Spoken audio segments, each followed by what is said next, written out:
નમસ્કાર ગુજરાતના તમામ ખેડૂતોનું ફરી એકવાર હાર્દિક સ્વાગત છે। ગુજરાતની સૌથી સચોટ અને તાજા ખેડૂત સમાચાર આપતી એકમાત્ર સચોટ સમાચારની ચેનલ જાગૃત ખેડૂત યુટ્યુબ ચેનલની અંદર મિત્રો આજે મુખ્ય સમાચાર વિશે વાત કરીએ તો ખુશખબરના આદેશથી ખેડૂતો ઉત્સાહિત થયા છે અને દરેકના ખાતામાં 42,000 રૂપિયા જમા થવાના છે। ફાઇલ થઈ ગઈ છે તૈયાર। આવો આગળ સમાચાર જોઈએ તો વિડીયોને અંત સુધી નિહાળજો મિત્રો। તમામ સમાચારોને વિડીયોને અંત સુધી નિહાળજો। તમે પણ પ્રધાનમંત્રી કિસાન સન્માન નિધિના 19મા હપ્તાની આતુરતાથી રાહ જોઈ રહ્યા છો તો આ સમાચાર તમારા માટે છે, કારણ કે કેટલાક જાગૃત ખેડૂતો એવા છે કે જેમને પીએમ કિસાન સન્માન નિધિ હેઠળ માત્ર 6,000 રૂપિયા જ નથી મળતા, તેના બદલે ખેડૂતો સરકાર તરફથી વાર્ષિક 42,000 રૂપિયાનો લાભ પણ મેળવી રહ્યા છે। પીએમ કિસાન સન્માન નિધિ હેઠળ કોણ કોણ પાત્ર છે તો તમને જણાવી દઈએ કે પીએમ કિસાન સન્માન નિધિના લાભાર્થીઓને સરકાર પીએમ માનધન યોજનાની સુવિધા પણ આપી રહી છે। તેમાં ખેડૂતોએ અરજી કરે છે અને આવા ખેડૂતોને પીએમ કિસાન સન્માન નિધિ તરફથી 6,000 રૂપિયા અને માનધન યોજના તરફથી 36,000 રૂપિયા મળવાના છે। તેનો અર્થ એ છે કે સરકાર તેમના ખાતામાં વાર્ષિક 42,000 રૂપિયા જમા કરી રહી છે।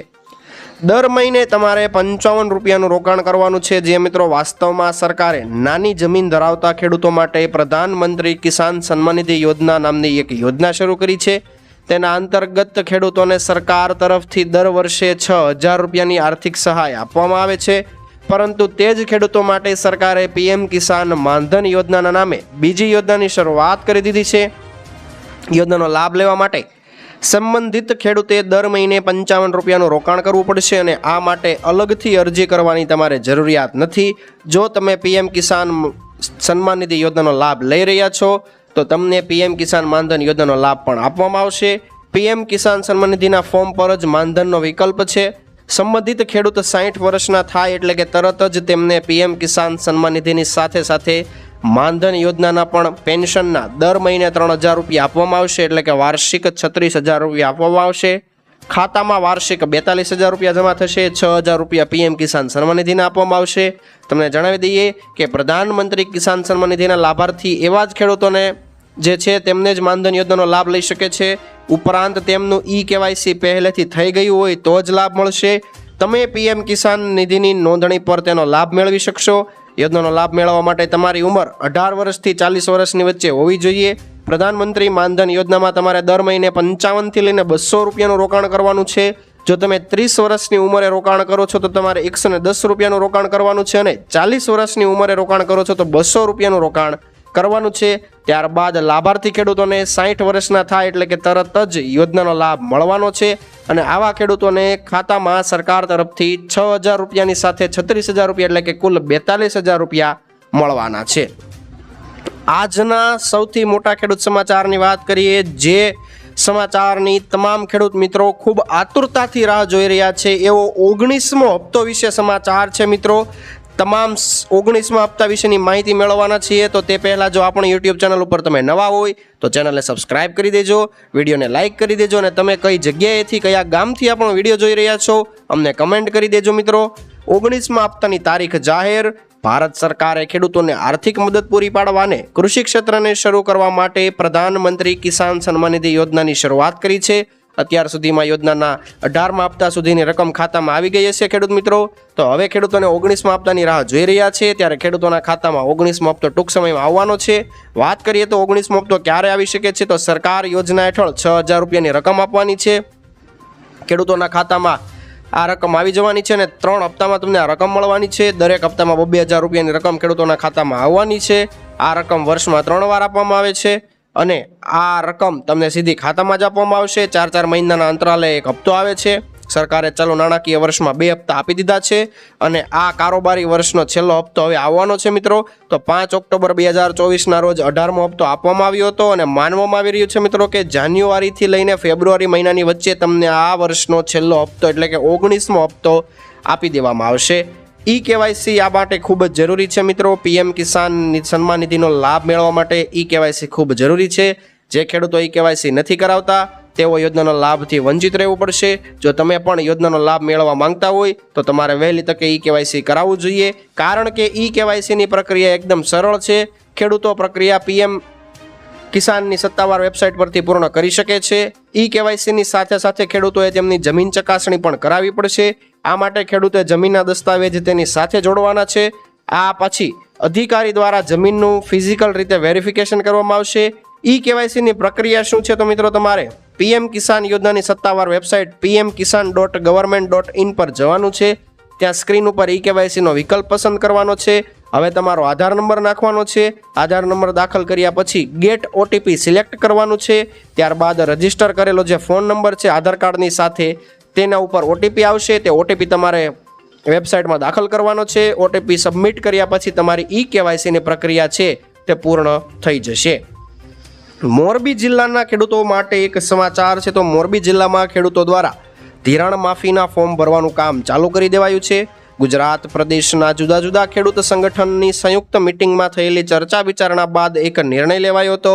તે અનુસાર અન્ય રાજ્યોની સરકાર દ્વારા ખેડૂતોના દેવા માફ કરવામાં આવી રહ્યા છે. તો ગુજરાતના ખેડૂતોના દેવા માફ કેમ નથી થઈ રહ્યા? એક તો ગુજરાતના ખેડૂતોને પાક વીમા યોજનાનો લાભ નથી મળતો અને અતિવૃષ્ટિ કે અનાવૃષ્ટિમાં ખેડૂતોને યોગ્ય વળતર પણ નથી મળતું. ત્યારે ચાલુ વર્ષે અતિવૃષ્ટિને કારણે ખેડૂતો પાક નિષ્ફળ થયો છે અને પાક લેવા માટે ખેડૂતોએ મોટી રકમના પાક ધિરાણ લીધેલા હતા. તેથી ખેડૂતોને હાલત હવે કફોડી બની છે. ત્યારે સમગ્ર ગુજરાતના ખેડૂતોના પાક ધિરાણના દેવા માફ કરવામાં આવે તેવી માંગણી સાથે અરજી કરવાનું તમામ સંગઠને નક્કી કર્યું છે. તો મોટા ભેલા ગામે ખેડૂતોની અરજી કરવાની શરૂઆત કરવામાં આવી હતી. ત્યારે કાંટીલાલ દી બાવરવા એટલે કે પ્રમુખ છે, જે રાજીવ ગાંધી પંચાયતી રાજ ગુજરાત પ્રદેશના પ્રમુખ છે, કાંતિલાલ બાવરવા અને ડોક્ટર લખમણભાઈ કણઝારિયા મહામંત્રી RGPRS મુળુભાઈ ગોહેલ સરપંચ સહિત ગામના ખેડૂતો હાજર રહ્યા હતા અને ફોર્મ ભર્યા હતા. પાટણના હારીજના પીપળાણા ગામમાં ખેડૂતોનો વિરોધ. 600 ખેડૂતોએ પાક સહાયના ફોર્મ ભર્યા. જ્યાં મિત્રો વાત કરીએ તો પાટણ જિલ્લામાં ચોમાસા દરમિયાન છેલ્લે પડેલા ભારે વરસાદને કારણે અતિવૃષ્ટિનું નિર્માણ થયું હતું અને ખેડૂતોના ખેતરો બોટમાં ફેરવાયા હતા. ત્યારે પાટણ જિલ્લાના હારીજ તાલુકાના પીપળાણા ગામના ખેડૂતોના ખેતરોમાં પણ ઘૂંટણસમાં પાણી ભરાયા હતા. ત્યારબાદ ગ્રામ સેવકો દ્વારા સમગ્ર ગામના ખેડૂતોને ખેતરોનો સર્વે કર્યા બાદ 90%થી વધુ નુકસાન સર્વે કર્યા બાદ સામે આવ્યું હતું. સમગ્ર ગામના 700 થી 800 ખેડૂતો પૈકી 600 ખેડૂતોએ પાક સહાય માટે ફોર્મ ભર્યા હતા, પરંતુ આજ દિન સુધી ખેડૂતોને યોગ્ય ન્યાય ન મળતા આજે ગામના ખેડૂતો એકત્રિત થઈ સહાય માંગ સાથે પોતાનો વિરોધ નોંધાવ્યો હતો. ભારે વરસાદ વરસવાથી ખેડૂતોના ખેતરો બેટમાં ફેરવાઈ ગયા હતા.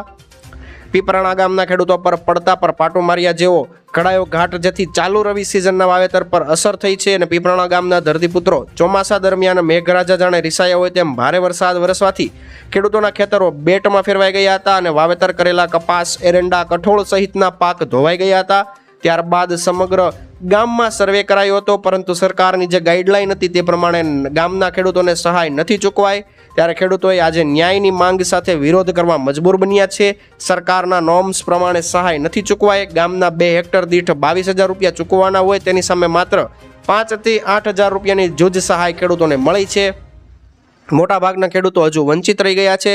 ત્યારે સરકારના નોર્મ્સ પ્રમાણે જે સહાય મળવાની હતી તેમાં વિસંગતતા જોવા મળી છે. આથી ખેડૂતો ન્યાયની માંગ સાથે વિરોધ કરવા મજબૂર બન્યા હતા. જ્યાં સુધી યોગ્ય ન્યાય નહીં મળે ત્યાં સુધી આગામી સમયે જિલ્લા કક્ષાએ અને તાલુકા કક્ષાએ સરકારી કચેરીએ વિરોધ નોંધાવી તાળાબંધી કરવાની ચીમકી પણ આપી રહ્યા છે. અને આ ગામના ખેડૂતો સત્વરે સહાય મળે તો હવે રવિ સિઝનના વાવેતરના શ્રી ગણેશ કરી શકે તેવી આશા સાથે ન્યાય માંગી રહ્યા છે. આ બાબતે તમારું શું કહેવું છે અમને કમેન્ટ કરીને જણાવી દેજો. ખેડૂતો માટે સારા સમાચાર આવ્યા છે. ખેતીની જમીન વેચાણની પ્રક્રિયા ઓનલાઈન અને સરળ બની છે. જ્યાં મિત્રો એક ખુશખબર સામે આવી છે.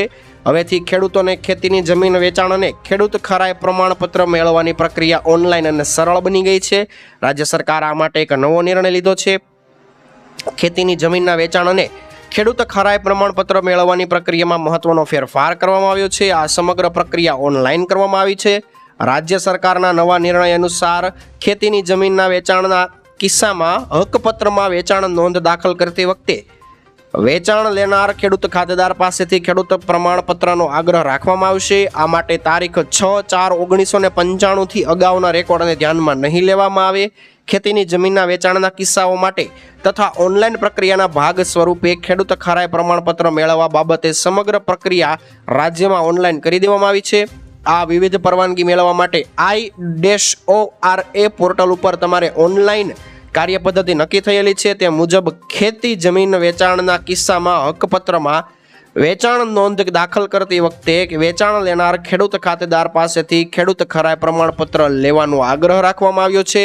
ખેતીની જમીનની વેચાણની નોંધ પ્રમાણિત કરવા અંગે નિર્ણય કરતી વખતે ખેડૂત ખરાઈ ચકાસણીમાં તારીખ 6/4/1995ની અગાઉનો રેકોર્ડ ધ્યાને નથી લેવાનો અને ખેડૂતો હોવા અંગે ઉપલબ્ધ ઓનલાઈન રેકોર્ડની ચકાસણી કરીને ખેડૂત ખરાઈ અંગે તેનો શેરો કરવાનો રહેશે.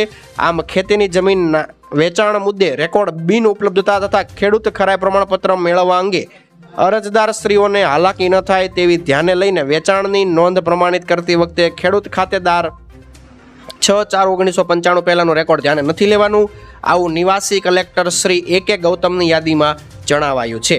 આગળ વાત કરીએ તો મિત્રો એક મોટા સમાચાર આવ્યા છે. ફ્રી આધાર કાર્ડ અપડેટ. જ્યાં મિત્રો 4 દિવસમાં ફટાફટ પતાવી દો આધાર કાર્ડને લગતા કામ. 15 ડિસેમ્બરથી ચૂકવવા પડશે પૈસા. તમારે તમારું આધાર કાર્ડ અપડેટ કરવાની જરૂર હોય અથવા તો તમે તમારું સરનામું, ફોન નંબર અથવા અન્ય કોઈ માહિતી અપડેટ નથી કરી તો હવે સમય આવી ગયો છે. UIDAI એટલે કે unique identification authority of India હાલમાં આધાર અને મફત ઓનલાઈન અપડેટ સુવિધા પૂરી પાડી રહી છે, પરંતુ છેલ્લી તારીખ 15 ડિસેમ્બર છે. આનો અર્થ એ છે કે તમારી પાસે માત્ર 4 દિવસ જ બાકી છે. આધાર બનાવતી સંસ્થાએ આ વર્ષની શરૂઆતમાં કહ્યું હતું કે તમે તમારા આધારને મફતમાં અપડેટ કરી શકો છો. પહેલા આ સુવિધા માર્ચ 2024 સુધી હતી, પછી જૂન મહિના સુધી અને ત્યારબાદ સપ્ટેમ્બર સુધી લંબાવવામાં આવી હતી અને હવે 14 થી 15 ડિસેમ્બર સુધી લંબાવવામાં આવી છે. આ બાદ તમારે પૈસા ચૂકવવા પડશે. કદાચ સરકાર આ વખતે હવે સમય નહીં લંબાવે, કારણ કે ઘણા બધા સમય લંબાવી ચૂક્યો છે. આ ફ્રી સર્વિસમાં તમારે માત્ર તમારું નામ, માત્ર તમારું સરનામું, ફોન નંબર અને નામ બદલી શકાશે. જો તમે તમારા ફિંગરપ્રિન્ટ અથવા તો આંખના સ્કેન જેવી માહિતી બદલવા માંગો છો તો તમારે આધાર કેન્દ્ર પર જવાનું છે. તમને જણાવી દઈએ કે મિત્રો તમે શું અપડેટ કરી શકો છો, કેવી રીતે અપડેટ કરી શકો છો અને સરકાર તમને આધાર અપડેટ કરવાનું શા માટે કહી રહી છે. તો વિડીયોને અંત સુધી નિહાળજો. અમે તમને તમામ પ્રકારની માહિતી આપવાના છીએ. આધાર અપડેટ કરાવવું શા માટે જરૂરી છે તો વાત કરીએ તો આધાર એ ભારત સરકાર દ્વારા આપવામાં આવેલા 12 આંકડાનો નંબર છે. તેનો ઉપયોગ ઘણી બધા હેતુઓ માટે થાય છે.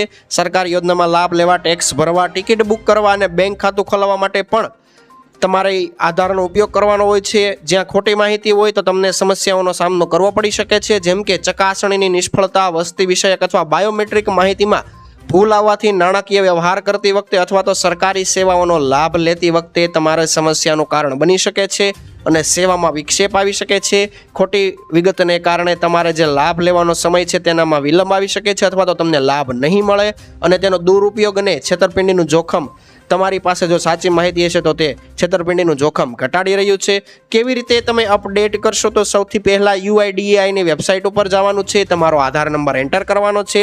ત્યારબાદ આધાર કાર્ડ સાથે જોડાયેલા ફોન નંબર પર OTP મેળવવાનો છે અને સ્ક્રીન પર દેખાતી માહિતી જેમ કે નામ, સરનામું તપાસવાનું છે. જો કંઈ ખોટું હોય તો તેને તમે બદલી શકો છો અને માહિતી સાચી હોવાનો તમારે પુરાવો આપવાનો છે. આ માટે તમારે કોઈ પણ દસ્તાવેજ, તેને માટે તમારી ઓળખ અથવા તો સરનામું રજૂ કરતો કોઈ પણ દસ્તાવેજ આપવાનો છે અને મહત્તમ તમારે 2 MB કરતાં ઓછું કદ રાખીને તમારે ફોટો અપલોડ કરવાનો છે. બધી માહિતી ભર્યા બાદ તમને એક નંબર આપવામાં આવશે. તેની મદદથી તમે અપડેટનું સ્ટેટસ ચેક કરી શકો છો. આ માટે તમારે ₹1 ઓનલાઈન ભરવાનો નથી. તમારું નામ, સરનામું અને ફોન નંબર તમે ફ્રીમાં બદલી શકો છો, પરંતુ માત્ર 14 ડિસેમ્બર સુધી તમે આ ફ્રીમાં કરી શકો છો. ત્યારબાદ તમારે ચાર્જ ચૂકવવો પડી શકે છે. ખાસ કરીને બાળકો અને જેમની શારીરિક રચના બદલાય છે તેમના માટે તમારે થોડી રકમ ચૂકવવી પડશે. એટલે કે ફિંગરપ્રિન્ટ અને આંખનું સ્કેનર કે તમારો જે ફોટો છે તે અપડેટ કરવા માટે તમારે થોડી ઘણી રકમ ચૂકવવી પડી શકે છે. ગુજરાતના ખેડૂતોના દેવા અંગે વાત કરીએ તો ગુજરાતમાં પ્રત્યેક ખેડૂત ઉપર સરેરાશ ₹56,568 દેવું છે અને માસિક આવક મિત્રો માત્ર ₹12,631 છે. સમગ્ર ગુજરાતના ખેડૂતો હવે લેણદાર બન્યા છે. તો સરકાર ખેડૂતોની આવક ડબલ કરવાની વાત કરે છે, પરંતુ કૃષિ પ્રધાન દેશમાં ખેડૂતો દેવાદાર બની રહ્યા છે. ગુજરાતમાં ખેડૂતોની આવક કરતાં જાવકનું પ્રમાણ વધારે છે. રાજ્યમાં પ્રત્યેક ખેડૂતની માથે 50,000 કરતાં વધારેનું દેવું થઈ ગયું છે. ગુજરાતના 42.5% ખેડૂતો દેવામાં છે અને ગુજરાતના દરેક ખેડૂત ઉપર સરેરાશ 56,568 રૂપિયાનું દેવું છે. ગુજરાતના 42.5% ખેડૂતો દેવામાં ડૂબેલા છે. ગુજરાત કરતાં પણ ઓછું દેવું ઉત્તર પ્રદેશના ખેડૂતો પર છે. કેન્દ્ર સરકાર સત્તાવાર આંકડા પ્રમાણે ગુજરાતમાં ખેડૂતોના પાકની આવક માત્ર 4318 રૂપિયા છે, જ્યારે કુલ આવક માસિક આવક 12,631 રૂપિયા છે. રાજ્ય સરકાર દાવો કરી રહી છે કે ગુજરાતના ખેડૂતોની આવક બમણી થઈ છે, પરંતુ હકીકત એવી છે કે ગુજરાતના ખેડૂતોની આવક કરતાં જાવકનો આંકડો મોટો છે. દેવાદાર બનેલા ખેડૂતો પોતાની જમીન વેચીને અન્ય વ્યવસાયમાં પરિવર્તિત થઈ રહ્યા છે. કેન્દ્રીય કૃષિ મંત્રાલયના આંકડા પ્રમાણે ગુજરાતમાં છેલ્લા નાણાકીય વર્ષમાં 38.97 લાખ ખેડૂતોના 96,963 કરોડ રૂપિયાની કૃષિ લોન લીધેલી છે. આગળ વાત કરીએ તો મિત્રો, ઊંઝાથી સમાચાર આવી રહ્યા છે. ખેડૂતો લૂંટાયા હોવાની ફરિયાદ સામે આંખ આડા કાન કરનાર ધારાસભ્યએ ખેડૂત પેનલમાંથી ઉમેદવારી નોંધાવતા કચવાટ થયો છે. એશિયાનું સૌથી મોટું ઊંઝા માર્કેટ યાર્ડને બિનહરીફ કરવામાં ભાજપ નિષ્ફળ રહી છે. ત્યારે હવે છેવટે ભાજપની સામે ભાજપે જંગ છેડી દીધો છે. તેમાં ધારાસભ્ય જૂથ અને પૂર્વ ચેરમેન દિનેશભાઈ પટેલનું જૂથ આમને સામને છે. મહત્વની વાત એ છે કે ધારાસભ્ય પોતે હોદ્દો ધરાવતા હોવા છતાં પણ ઊંઝા એપીએમસીમાં સત્તા હાંસલ કરવાની ઘેલછા જાગી છે. 2 વર્ષ સુધી ધારાસભ્ય તરીકેની કામગીરીમાં તેઓ નિષ્ફળ રહ્યા હોવાની ચર્ચાઓ થઈ રહી છે. ત્યારે હવે એપીએમસીની ચૂંટણીમાં ધારાસભ્યએ ખેડૂત વિભાગ પેનલમાંથી ઉમેદવારી નોંધાવતા એક નવો વિવાદ છેડાયો છે. ખેડૂત વિભાગની પેનલમાંથી ઉમેદવારી નોંધાવનાર ધારાસભ્ય પાસે જ્યારે ખેડૂતો પોતે લૂંટાયા હોવાની ફરિયાદ લઈને ગયા હતા, ત્યારે ધારાસભ્યએ આંખ આડા કાન કર્યા હતા. બીજું કે અતિવૃષ્ટિથી ખેડૂતોને કુદરતી આપત્તિમાં પણ ધારાસભ્યએ કોઈ નોંધપાત્ર કામગીરી નથી કરી. એટલું જ નહીં, આ અગાઉ તાલુકામાં ફેન્સિંગ તારને લઈને ખેડૂતોને લૂંટવાનું એક મોટું કૌભાંડ પકડાયું હતું. ત્યારે પણ ધારાસભ્યએ ધૃતરાષ્ટ્રની ભૂમિકા ભજવી હતી. ખેડૂતોની વેદનાને વાચા આપવામાં નિષ્ફળ રહેલા ધારાસભ્ય ખેડૂતોની પેનલમાંથી ઉમેદવારી નોંધાવીને શું સાબિત કરવા માંગે છે તે પ્રશ્ન અંગે એરણ પર ચર્ચા થઈ રહી છે. ખેડૂત નેતા સરવણસિંહ પંઢેરે પ્રેસ કોન્ફરન્સમાં કહ્યું કે હવે ખેડૂતો 14 ડિસેમ્બરે દિલ્હી કૂચ કરવાના છે.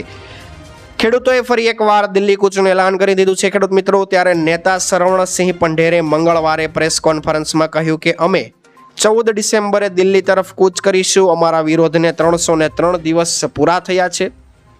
ખેડૂતોના આ મરણાંત ઉપવાસમાં પણ 15 દિવસનો સમય થઈ ગયો છે અને અમે હંમેશા વાતચીતનું સ્વાગત કર્યું છે. જોકે સરકાર તરફથી અમારો કોઈ પણ વ્યક્તિ દ્વારા સંપર્ક નથી કરવામાં આવ્યો. અમે ખેડૂતોના આંદોલનની સફળતા માટે પ્રાર્થના કરવાના છીએ. અમે તે ખેડૂતોને મુક્ત કરવાની માંગ કરીએ છીએ જેમની વિરોધ દરમિયાન ધરપકડ કરવામાં આવી છે અથવા તો અટકાયત કરવામાં આવી છે. હું અમારા ફિલ્મ સ્ટાર, ગાયકો અને ધાર્મિક નેતાઓને પણ વિનંતી કરવા માંગુ છું કે કૃપા કરીને વિરોધ કરીને અમારો વિરોધનો જે પ્રચાર કરો અને ખેડૂતોને ન્યાય અપાવવામાં અમને મદદ કરો.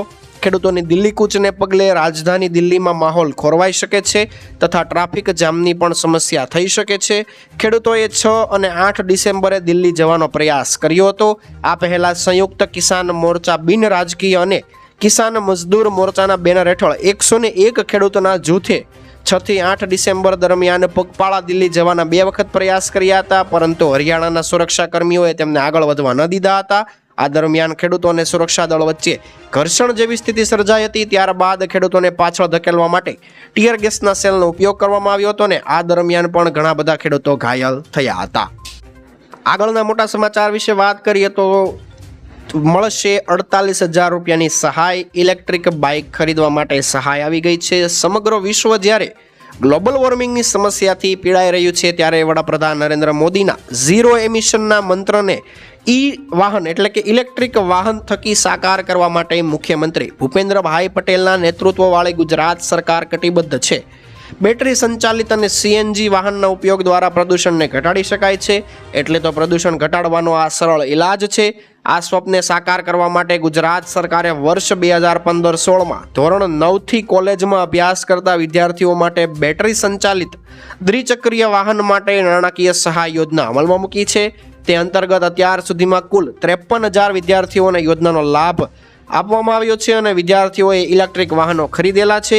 તેમાં ગુજરાત ઉર્જા વિકાસ એજન્સી એટલે કે ગેડા દ્વારા અંદાજિત ₹56 કરોડથી વધારેની સહાય ડીબીટી એટલે કે ડાયરેક્ટ બેનિફિશિયરી ટ્રાન્સફર દ્વારા ચૂકવાઈ ગઈ છે. મંત્રી મુળુભાઈએ પણ જણાવ્યું હતું કે આ યોજના દ્વારા રાજ્યના નાગરિકોને ઇલેક્ટ્રિક વાહન પ્રત્યે જાગૃતિ આવશે અને પ્રોત્સાહિત કરવા માટે 3 વ્હીલર એટલે કે 3 વ્હીલર વાહન એટલે કે ઇલેક્ટ્રિક રિક્ષા કે ઇલેક્ટ્રિક માલ ફેરવવાનું જે સાધન છે તે લેવા માટે ₹48,000 અને દ્વિચક્રી એટલે કે 2 વ્હીલર બાઇક અથવા તો ઈ બાઇક ખરીદવા માટે ₹12,000ની સહાય ડાયરેક્ટ બેંક ટ્રાન્સફર એટલે કે ડીબીટી દ્વારા આપવામાં આવી રહી છે. આગળ વાત કરીએ તો મળશે રેશન કાર્ડ ઉપર લોન. જે મિત્રો 100માંથી 99% લોકો નહીં જાણતા હોય કે રેશન કાર્ડ માત્ર રાશન નહીં પરંતુ તમને લોન પણ અપાવી શકે છે. ભારતમાં એવી ઘણી બધી યોજનાઓ ચાલી રહી છે કે ફક્ત રેશન કાર્ડ ધારકો માટે જ છે, પરંતુ હવે બેંક પણ રેશન કાર્ડ ધારકોને સુવિધા આપી રહી છે. જ્યાં મિત્રો ભારતમાં ગરીબોનો એક મોટો વર્ગ છે અને આ લોકોએ પોતાનો જીવન નિર્વાહ કરવા માટે ખૂબ મુશ્કેલીનો સામનો કરવો પડતો હોય છે અને તેમનું જીવન ખૂબ સંઘર્ષમય હોય છે. ત્યારે ગરીબોને એક પ્રકારની યોજના આપવામાં આવી રહી છે. ગરીબોને સારું જીવન મળે તે માટે ભારત સરકાર પ્રયત્ન કરી રહી છે. તો રેશન કાર્ડ ઉપર ₹10 લાખ સુધીની લોન બેંક દ્વારા આપવામાં આવશે અને વ્યાજ દર પણ સસ્તા હશે. જો તમે રેશન કાર્ડ પર લોન લેવા માંગતા હોય તો આ માહિતી આપીએ કે રેશન કાર્ડ પર તમને ₹10 લાખ સુધીની લોન મળશે. ધ્યાને તમારે એ રાખવાનું છે કે આ સુવિધા દરેકને નહીં મળે, માત્ર હરિયાણાના ખેડૂતોને જ આ સુવિધા મળવાની છે. તો આ તો આજના મુખ્ય સમાચાર. નવા સમાચાર સાથે ફરી એકવાર મળીશું. ત્યાં સુધી જોતા રહો આપણી યુટ્યુબ ચેનલને. જય કૃષિ વિજ્ઞાન.